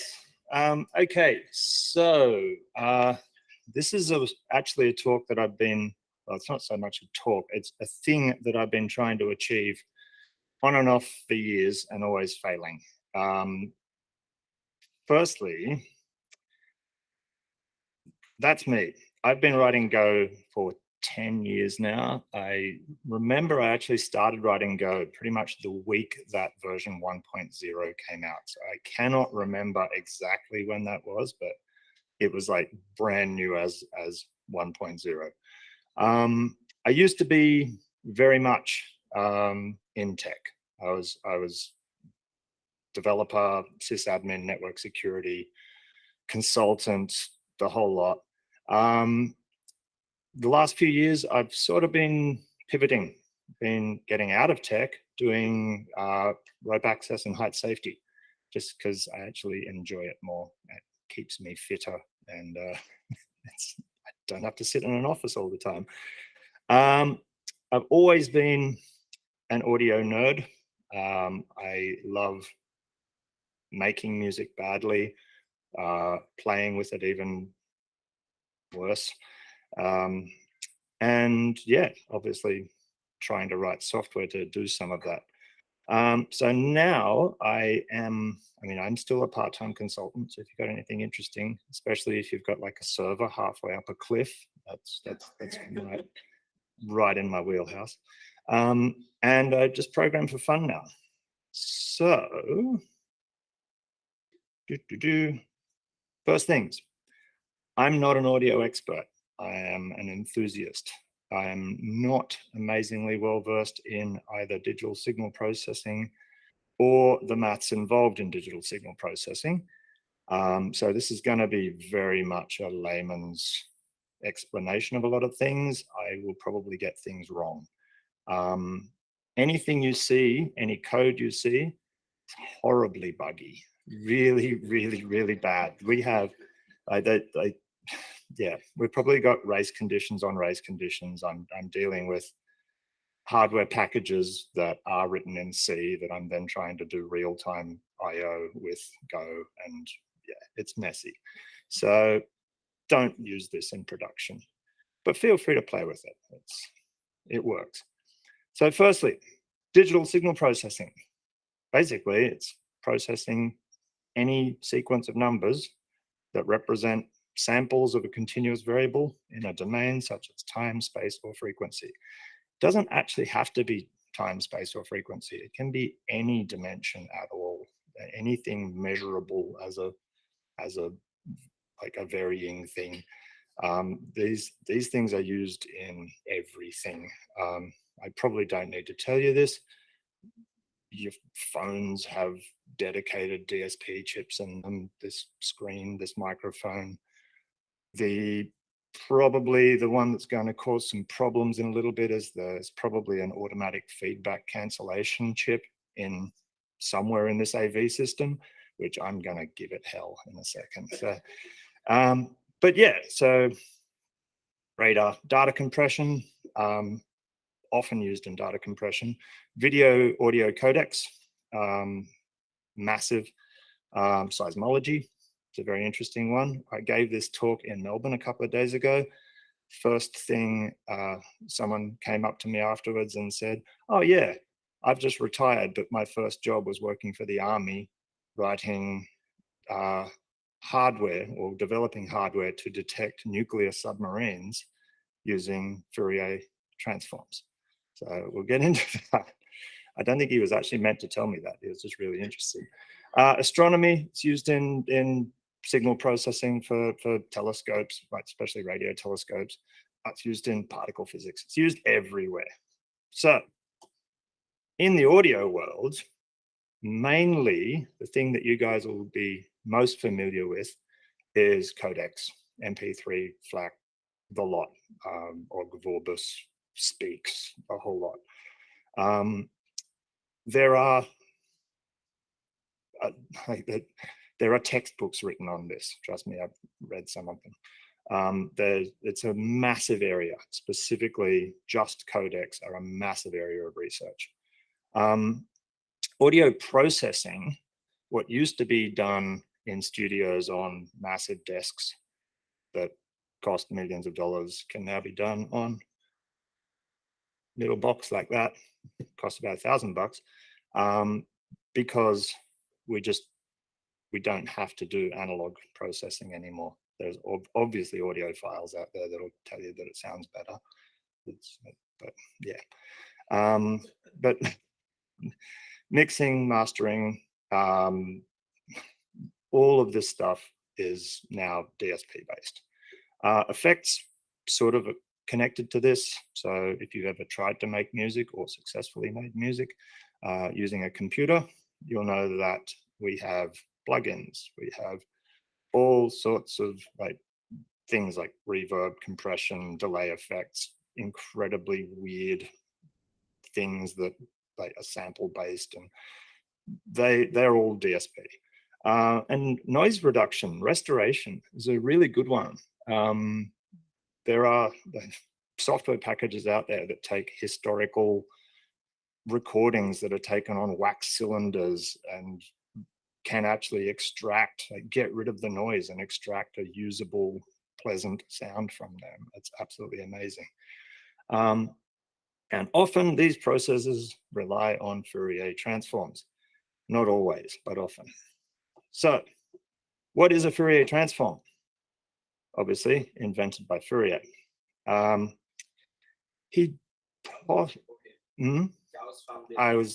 get to that. so yeah, Gauss probably did. There were a couple of other things, a couple of other people that mentioned things that looked like what we now know as Fourier transforms. Gauss is annoying because he actually predated what we'll get to in a sec. Yes, and he seemed not to think they were interesting enough to just like actually write more about. He just sort of mentions them, and I was like, oh yeah, discovered this thing because he's Gauss. Like, it's just, yeah. So first presented in a thing that Fourier wrote in 1807. Now, before this, born in 1768, wrote this in 1807. Fourier was like a pretty crazy guy.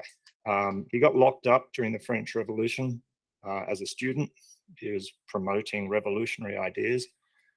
When he got out, he joined Napoleon Bonaparte in Egypt, just teaching him science stuff. And then he was basically put in charge of science in France. Like he just like sort of went, oh, you go, you can be our chief scientist. And that's when he wrote this. So yeah, interesting guy. Also, probably the first person to describe the greenhouse effect. So another interesting thing, he's very, very big on thermodynamics. In maths, the Fourier transform is a transform that converts a function into a form that describes the frequencies present in the original function.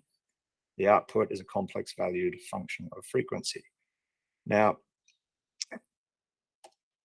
that can be broken down a little bit more.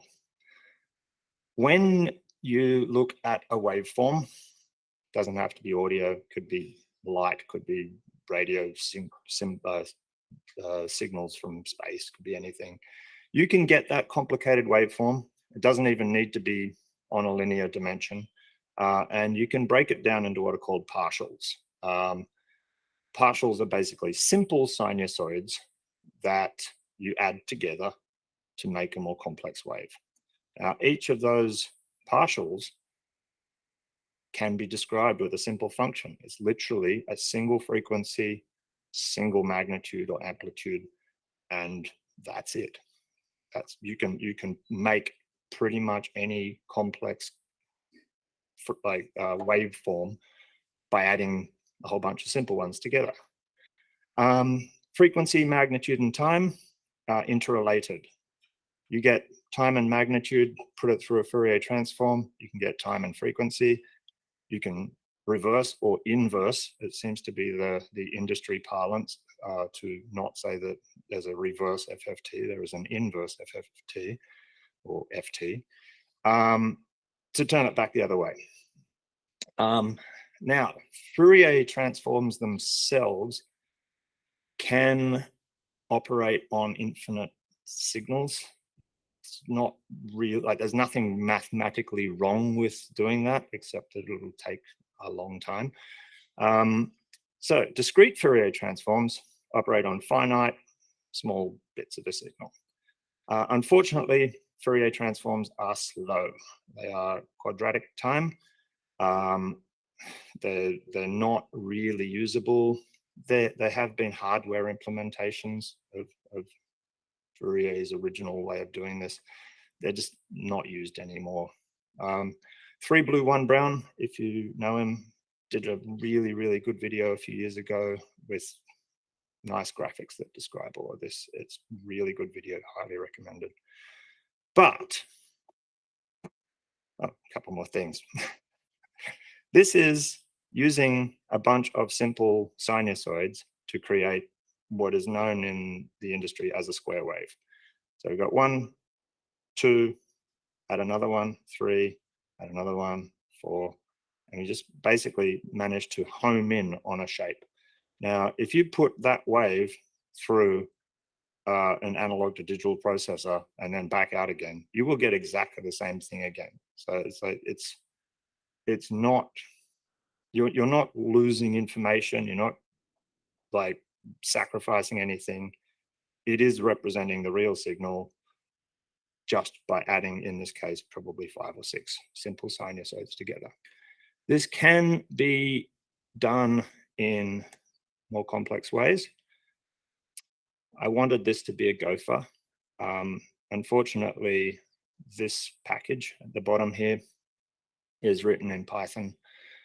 And we all know about dependencies in Python. You try and actually run it now and it just screams at you and says that these things don't exist anymore, and all of the modern updated versions of them are just an entire rabbit hole to try and get this program to actually generate something else. So we get Sherlock instead. Now, spectrographs. You would have seen these, obviously. Like if you got an old stereo or something like that, or even just visualizations on Winamp or whatever the youth are using today, you'll see these things called spectrographs. What it's doing here is Fourier transforms to actually select frequencies that are close to target frequencies, adding up the number and amplitude of them and putting them into these slots to create vertical bars in real time. This process, separation of the frequency into discrete frequency ranges, is known as binning, another industry term. It's incredibly common, and it's sort of the useful output of a Fourier transform. So what's a fast Fourier transform, other than something that Gauss probably invented way before Fourier even existed? So annoyingly, they're not called fast Gaussian transforms. As the name suggests, much faster, log linear. I say invented by James Cooley and John Tukey. I looked it up, it is Tukey. In 1965, rediscovered. They actually say the same thing. They refer to it as rediscovered. There were people who knew about this stuff. It just wasn't widely known. Tukey, by the way, is interesting because he's probably the first person to use the word bit in relation to computer science. He's also probably the first person, well, that we know of, to publish the term software. So he's like pretty influential on this industry. He was also on scientific advisory committee for John F. Kennedy. And he was sitting there and they were talking about detecting nuclear tests in Russia. And he's like, oh, I need a way to filter out the background seismic activity and other human generated activity from these things so I can detect nuclear testing. And he came up with this concept. He was asked to show it to the other guy there, Cooley. Cooley worked at Watson Labs at IBM, and they worked under, can't remember his name, but he was the guy who invented the first hydrogen bomb. So this is all sort of very close to Manhattan projects, like that sort of times and the people involved in that. But because Tukey didn't work for IBM and Cooley did work for IBM, IBM wanted to patent this, but they couldn't. And there was a bit of arguing and it ended up being released into the public domain, and it is patent unencumbered, which is incredibly good because otherwise it wouldn't have gotten the adoption that it did, and we probably wouldn't have nice things. Gilbert Strang, who literally wrote the book on linear algebra, like it is like a name, described it as the most important numerical algorithm of our lifetime. It's not an understatement. They are incredible things. Having said that, hardly anyone uses the Cooley and Tukey implementation. There are lots of others. I personally like that one, fastest Fourier transform in the West, which is just brilliant. Yeah, it's also not the one I'm using because I tried to. Yeah, a lot of these are really interesting. Some of them have trade-offs in terms of the data size that they can work with. The fact like FFTW, fastest Fourier transform in the West, works optimally if you pre-train it on data. Some of these don't need that, but they're not as fast. Cooley and Tukey's original one only works on data sets that are a power of 2 in size. You can't use just like throw a random sized input at it. It just won't work, which is something that the implementation I use has in common. So yeah, lots of implementations. As an aside, you've probably already seen this. This is introducing the concept of shifting the pitch. Can be done simply by changing speed. Get an old record or a tape or something like that, speed it up, slow it down, pitch goes up, goes down. They're correlated. Has been used by everyone as an effect, but if we don't want to use it as an effect and we actually want to change one without the other, one of the best ways to do it is with FFTs. Not the only way, but one of the best. Pitch shifting algorithms. The first 4 at the top here, the phase vocoder, sinusoidal spectral modeling, TDHS, and TSM, they all use FFTs. They do basically the same thing from approaching it from different angles. It's not, I'm not going to go into the details here, but they all have trade-offs based on frequency input, so like the attack length of certain sounds, how much they get clouded up on like sort of things like that. Wavelet transform methods are not FFTs. FFTs, especially these things called STFTs, short time Fourier transforms, can be described as a wavelet, but not all wavelets are FFTs. And then you got fancy hybrid and exotic ones. Now, these two I mentioned, the Synaptic ZTX, ZTX, it's an interesting one because of a guy who now works for them, who I was inspired by this guy's writing. We'll get to that in a sec. He now works for this company. Z-Plane, this mob, they're probably the most successful commercial thing. If you've ever seen an effect like this in Ableton Live or Logic or Cubase or any of the other professional audio packages out there, they've probably licensed these guys' implementation. It's very good and it's incredibly complicated and very optimized and yeah, well beyond the scope of this discussion. And then there's this guy, Stefan Bernstein. He now works for Synaptic. He was a university lecturer. I can't remember where, I think somewhere in Germany.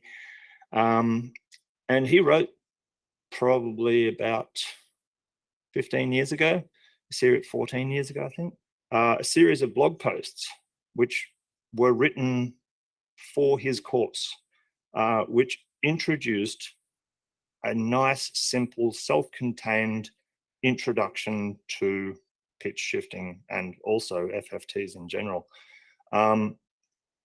His version is based somewhat on a phase vocoder, but it combines a few steps and takes a few shortcuts to keep the code simple.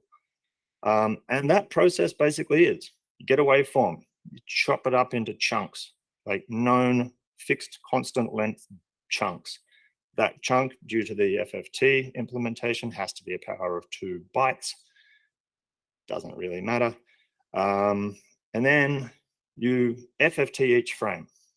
So you get a tiny little bit of time. It's usually about 10 milliseconds, and apply the transform to it. Now, when you do that, you'll get a bunch of frequencies out. Some of those frequencies will fit nicely into your target bin. Like say you've got a bin of 10 hertz. If you get something that's 10 hertz, it fits in nicely, starts and ends on the 0 line as a nice waveform. If you don't get that, if you say you get 11 hertz, then what happens is that it doesn't end on the 0 line. It goes a little bit off on the y-axis. What you can do is you actually track that phase difference.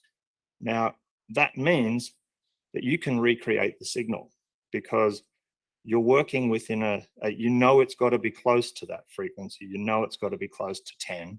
So you don't have to worry about it being close to 20, even though that would fit nicely on the line as well. But you've got a different bin for that. So you know it's close to 10, it's not 10, and therefore you can track the phase difference and you can recreate it later. So you record these things. You apply the actual pitch shift. That's one line. It is the simplest operation in the entire thing. It's get each of those frequencies and multiply them by a float. That's it. When I gave this talk in Melbourne, I forgot to mention some simple basic music theory. If you want to go up an octave on a piano or a guitar, or down an octave, you multiply by 2 to go up, you divide by 2 to go down. So if you want to go up an octave, you just multiply by 2. It's that easy. The notes in between, I'll show you how we deal with those. And then compensate for phase difference, inverse them, and then we do this thing called windowing. And windowing basically just sort of smears the edges of each of those packets back together to create a nice single waveform again.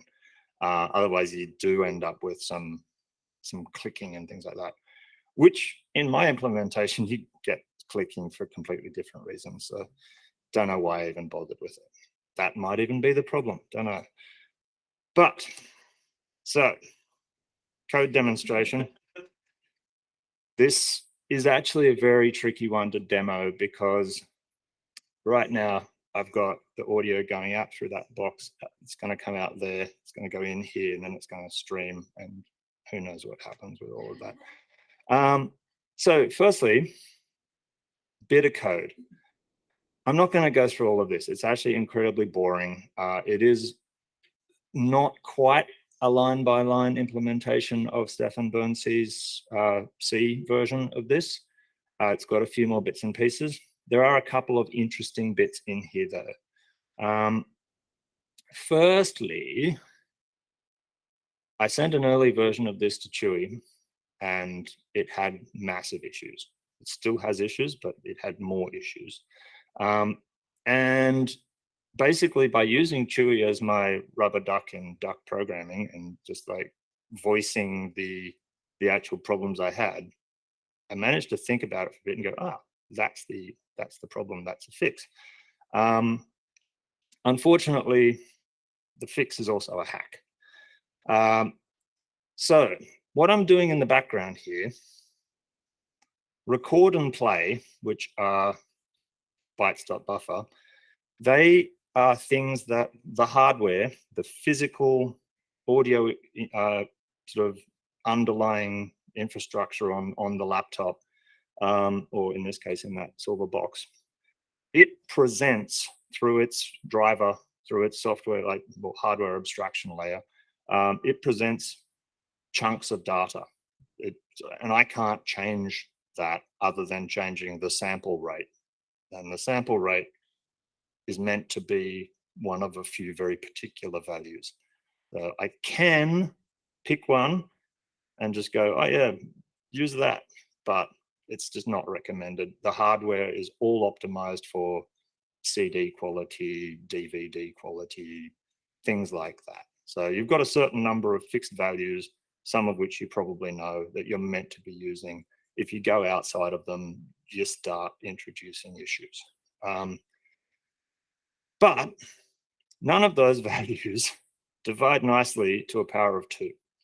So if I want to process this stuff in chunks of a power of 2 size, I need to stick all those things into a buffer, pull all of them out again and process them, and then get the processed things and stick them back in a buffer and then chunk those out to the audio hardware in the size that it wants. So there's a lot of shuffling around. Bytes buffer, although amazingly brilliant, and I absolutely love the simplicity of them and that they do exactly what I want, they're sort of managed by the runtime. So they have a dynamic underlying slice. The size changes, gets cleaned up, gets grown again, gets shrink.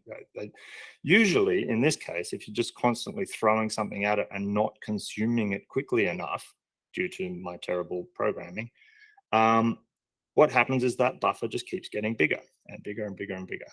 And when I'm trying to process it, what that equates to in round trip is latency. So I can start off with something that's relatively performant, and then 10 seconds of processing later, I'm waiting 10 seconds for my voice to come out the other side. So not ideal. So I have to do this absolutely horrible hack here, that one there, which if you know bytes buffers, you'd know that there's a thing called truncate. If you read the spec, it says truncate will panic if the length of the buffer is smaller than the size that you're trying to truncate to. So I thought if I guard it with this, there's no way that'll work, or no way that'll fail. Unfortunately, I've got hardware talking to the buffer at the same time, and yeah, it just fails. So I have to do this thing where I basically go record next. I get that buffer and I skip to a point in the buffer where all that's remaining is the size that I want.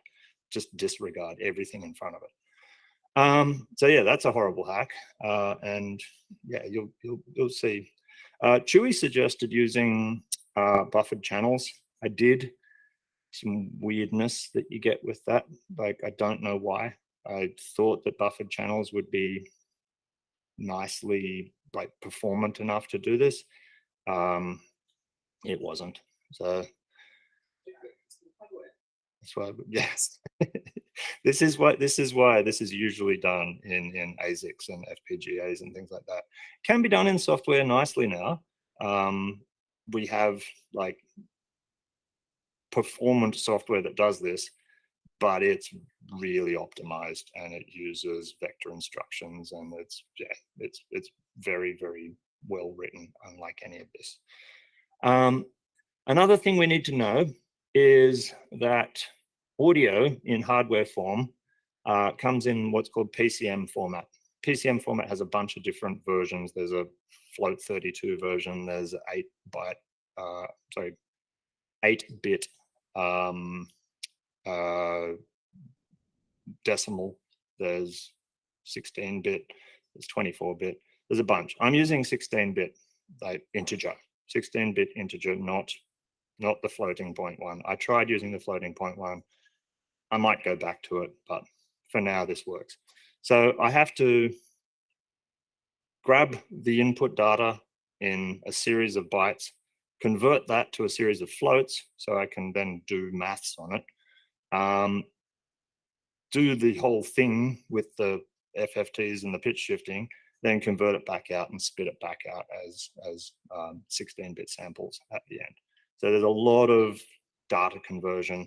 I'm sure all of this could be optimized a lot more. But if you want to have a close look at this code,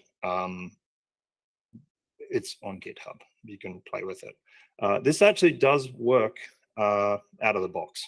This software works badly, but it does work out of the box. I surprised Chewy when I sent him the link. He was in the middle of a meeting and he downloaded it and ran it and started making noise while he was in a meeting. So just, you have been warned. So now we have, hang on, let's just go, oops. How do I do that? Is it that one? Nope, that one. Okay, let's go big. Can everyone read that? Yep, okay. So we wrote this thing, well, I wrote this thing, but it's got some stuff. So frame size, it's got a GUI. I do actually have a GUI.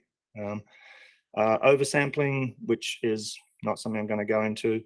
Periods, not going to go into it. Sample rate, and then how much do I want to shift? But because I got a GUI, I don't need to hard code that. What I have found, however, is that despite this having defaults, if I want it to be nice, I'm going to change some of these defaults. These defaults vary based on how performant your hardware is, your physical audio hardware. So that's why I thought that thing. If you just, these defaults work nicely if you're just on a standard inbuilt audio, but because I'm not, I can do some stuff.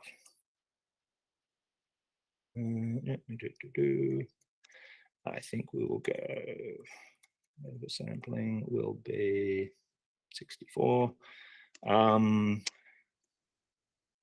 Periods, what have I set the default of that to be? 3. Let's go. Let's go 2. No, let's go 4. Why not? 4 periods, by the way, will add more latency, but I don't really care. And sample rate 44/100, which is CD quality, but just going to go a little bit better. Okay, so now that thing.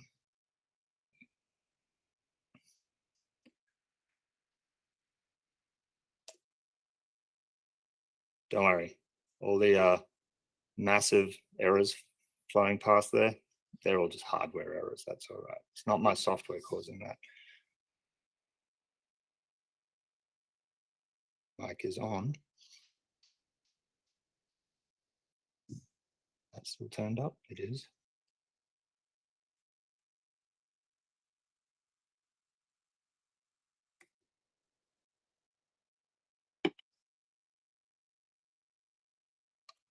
Okay. We didn't pray hard enough.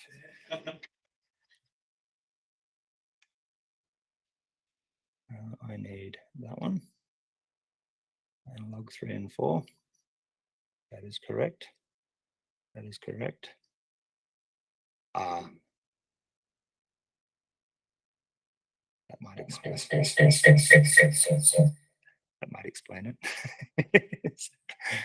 Okay. So let's just kill that. Another bug, by the way, is that when I kill it, I do actually have a few sort of channels in here that are synchronizing when it processes, when it grabs stuff from hardware, that sort of thing. Sometimes when it crashes, especially when I try and turn all the quality up, it doesn't clean up nicely after itself. Once again, my code, but trying to do some very, very annoying things with multiple real-time devices. So theoretically,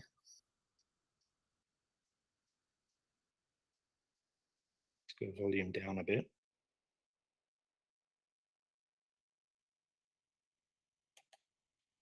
Woohoo. Do this again.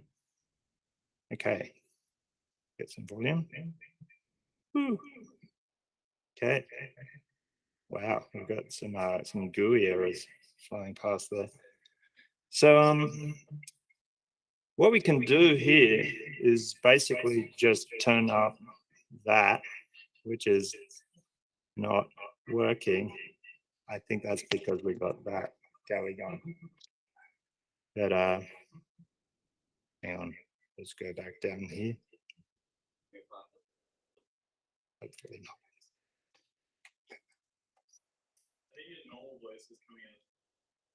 Yeah, I think. not turn off the mic on your head.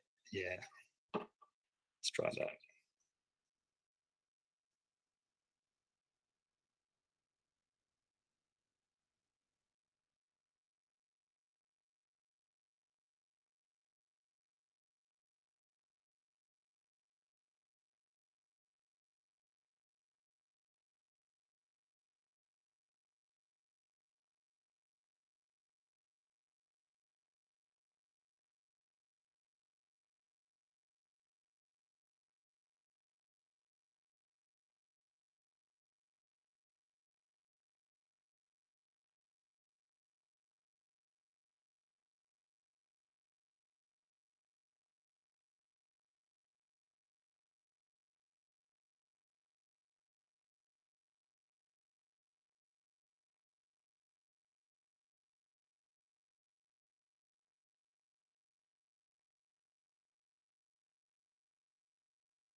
It worked.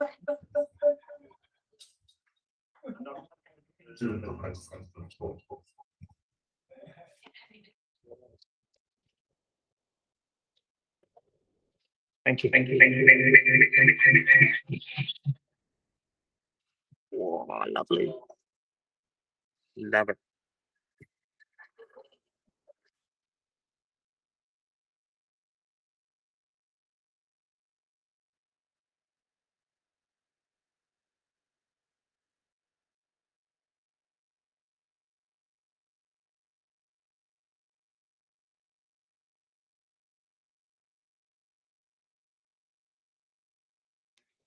So yeah, there we go. It works, sort of. Now, other things that you can do with this stuff. If you can shift and pitch without adjusting time, because they're normally correlated, you can shift in time without adjusting pitch. This is actually part of the HTML5 spec, I believe. It's very, very not really well used. There is a thing, I think it's built into like a tag in HTML5 that, like, if you have an audio file, you can actually change the speed of it. What is YouTube videos? Yeah, that sort of thing. So yeah, and that's done using stuff like this. You want to listen to it at twice the speed, and you don't want to listen to a chipmunk. Pitch detection. Pitch detection is basically look at the results in the middle bit. You have a sound, and you want to go, what is the fundamental frequency there? You do the FFT, you look at the bins, and you find the one with the biggest number in it, and that's probably, if not the fundamental, it'll be a harmonic, probably the first or second harmonic. So yeah, you can get that. Auto-tune, a favorite of not just pop music, but everything these days. Every single recorded piece of music you hear, with probably very few exceptions, has been corrected in the studio. This is not because people are after the effect. It's because if you're a professional musician and you are paying for studio time and you hit one wrong note, you don't want to re-record everything. You just get them to fix that one wrong note. So it's everywhere. It's like, it's a myth that this is only used by certain rappers and Cher and people like that. It's literally everywhere. Classical music recordings use pitch correction these days. And auto harmonizing, which I could do a demo of, but I'm not going to, because one was hard enough. Forcing this to run 3 or 4 at once with different pitch ratios, you can become a choir. No one wants to hear me become a choir. One of me is bad enough. So latency and lag. That's true. I run them all with different periods and frame sizes, and then I can have differing delays. So improvements, bugs, known issues. We went through a couple of them using bytes buffers. I tried using buffered channels. I think bytes buffers is actually the way. Other than that, I have to do a bunch of really, really finicky, but not complicated, memory bookkeeping. Concurrency is flaky. Now, concurrency is flaky because I'm trying to do the processing in a Go routine, but the GUI wants the main thread. The audio input-output hardware wants the main thread. And obviously, Go needs to run something in the main thread. Like I have this issue where I'm trying to move data in and out of buffers and in and out of hardware and stuff like that. And yeah, it's very, very hard to synchronize. The whole concept of CSP works until you end up with this amazing network of things that have got weird demands, including the fact that the audio library is written in CGO, or written in C, and therefore uses CGO. So we've got weirdness. Basically, there's a callback function that is run on every input frame from the hardware, every output frame. If it misses a beat and this hasn't like synchronized properly, it just hangs in the background. It's like Go doesn't kill it because it's C. So yeah, that's usually why it fails to shut down nicely. Quality decreases after pitch ratio changes. I think this is just because I'm using a naive implementation of stuff, and I'm probably not keeping track of things in the way that I should be. There are better algorithms that are more complicated, but they won't fit on a nice single example of code. And there are also third-party packages, especially for the FFT and the windowing. Things like fastest Fourier transform in the West has Go bindings. I could be using that. There are also Matt Gibson, I believe his name is, has written a thing called Go DSP. There are a couple of other things out there that do this stuff and do it better than I have. But that wasn't the point. I wanted to learn stuff. But Is it your issue that you want it live? yeah, I want it live, but You have like a chunk of height to be off on your algorithm. yes, there's a thing in real-time audio about noticeable delay. Yeah, usually a few, like 10 to 20-ish milliseconds you can get away with. Some people are more sensitive than others, but you start going above into your 30 to 50 milliseconds, everyone notices. And if you're doing live performance and stuff like that, then it'll, does everyone know the concept of audio jamming? Yeah. So that's what happens if you're a live performer and you're listening to something that's delayed. That's like you're creating and you're getting a delayed version of your sound coming back. Just destroys all ability to play things. So yeah, that's why you try and keep latency low. So I think using third-party packages might be the way to go. I might do that. I really wrote it just as a thing to say to my interest. So yeah, other DSP resources, Go DSP, Go SSP. SSP is mainly about speech processing. It uses DSP under the hood, uses the Matt Gibson's library. Does some cool stuff. This clang synthes is another thing. The guys basically implemented a pitch shifter in there. Turns out, used the same naive algorithm. So both of us are pretty lazy. I think one of us needs to up their game. So probably going to be him. But yeah. Audio resources. Audio and Go is interesting. These first two, Malgo and Port Audio. Most people know Port Audio. It's pretty good. Malgo is better by all measurements. It's better. It's basically bindings for this thing called Mini Audio. Mini Audio is a work of art. It is one guy's construction. It is a single .h file. It's like everything in one file, and it is multi-platform, and it is so powerful. It's just an incredible undertaking for anyone to have written this. I highly recommend. I think it's, yeah, and it's so well commented, and he's got documentation online and all this sort of stuff. Unfortunately, it's C, so I have issues with Seago. This one, Otto, whatever it is, native Go. It just talks to the operating system libraries. It's on Windows, it'll talk to the audio DLLs. On Mac, it talks to the core audio subsystem. On Linux, I think uses Pulse and ALSA and all of the 20 other subsystems that Linux can have. Pipewire, I think, being the newest one, which is awesome, by the way. Everyone will be using Pipewire very soon. And then we got Beep. Beep. Oh, the only problem with Otto is record only. It's playback only. It can't record. But then you got Beep, which is also by default playback only, optimized for use in games, so not very low latency. But at least there is the concept being developed into it of recording. So we'll see how that goes. I would like to use a native Go implementation. I think it can be just as good, if not better. Credits, there's info there. The most important one, if you're interested in that stuff, this one here at blogs.synaptic, Stefan Bernse's articles on this stuff are very well written.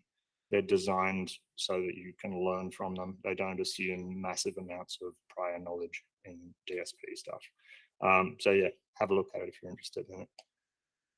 And yeah, slides and code there if you want to play with it. Questions?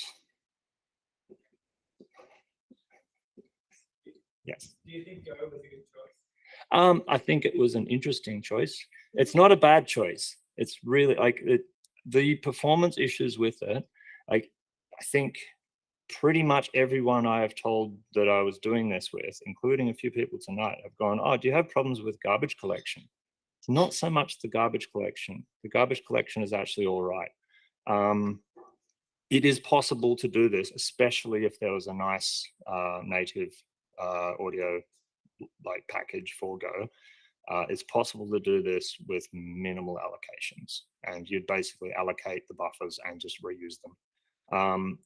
My next experiment that I'm going to do is actually use the golang.org/x/ring, I think it is, a ring buffer package, which is actually a really, really good thing for audio. Ring buffers are brilliant. You basically, you only ever want one bit of it at a time. So you just allocate a ring buffer of the right size and you just loop around it. And just keep sticking the data that you're processing in behind the bit that you just read. It's really nice. So I don't think there's anything inherently wrong with using Go. I think there is something inherently wrong with my development skills. So it's badly written, but yeah, we'll get there. I'll just keep plugging away and it'll get better. Any other questions? Yeah. Yep. I've tried it on Linux. Yeah. Yes. I don't have a Mac to test it on. Chewy tested on Mac.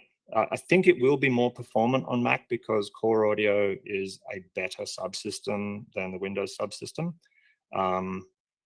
It just blatantly is, like, it's better. Windows is getting better, but I think the iAudio 3 and iAudio 4 sort of subclasses and the Windows SDK are now approaching Mac quality, but they're not as good. Linux, it really depends on what subsystem you're using. If you're using something like Jack, and Jack is talking directly to ALSA, then you can get quite low latencies. If you're using Pipewire, you can get quite low latencies. If you're using Pulse, it's terrible, absolutely terrible, because Pulse is just generally terrible. It's like, sorry if you like Pulse, it's messy. Yeah, anything else? Any other questions? Oh, Fine, Fyne. It's not the only one out there. It does the job that I need. It has issues. Yeah, like, yeah, there's a GopherCon video on it. It's a very good talk as well. But yes, but yeah, it's not a bad like package for simple things like this. But I wouldn't build an actual desktop app using it. So, but yeah, it's good. The GUI code, by the way, is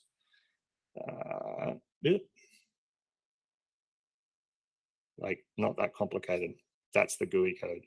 So yeah, it's nice. It's a nice little package. Anything else?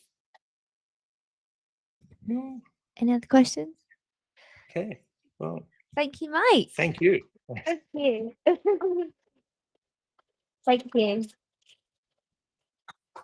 I also just want to encourage anyone who I'm sure has had some kind of thought that has come into your head, especially over the time that you've, had off with COVID and stuff like that.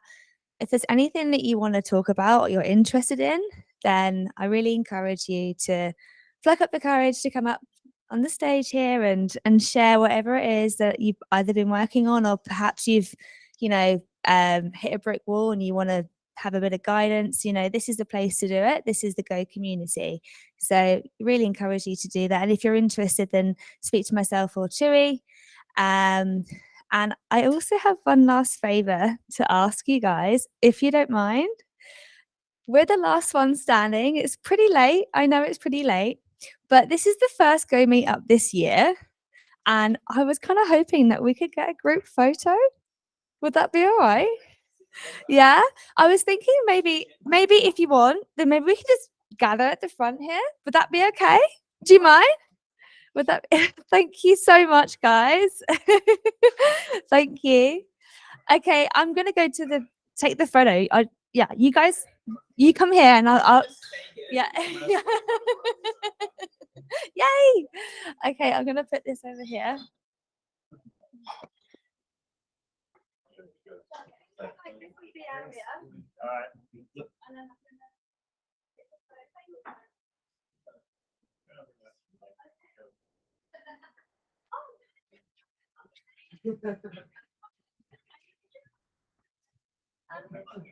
Thank you so much, guys. Right, we should have a logo behind us. I'll upload this into Meetup. So I think hashtag golang-syd. shimmy. Shimmy, shimmy. There we go, yeah. Let's all get in. There we go. Careful. Shimmy. Go. Yeah. Yeah. Thank you.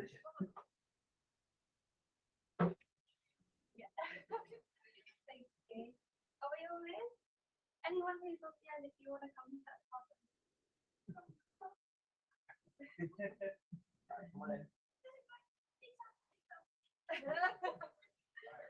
I think we're going to stay on the count of three. Go first. Okay. 1, 2, 3. Go. Thank you. I think we got a hand in the air. Count three. Do that. 1, 2, 3.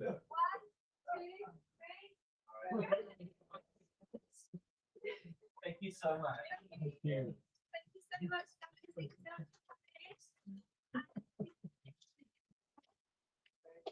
If you want to Thanks for your phone. That's a kudos for audio file. I know. Perfect audio file. Do you know music player? In business? Ah, yes. Yeah. I'm kind of writing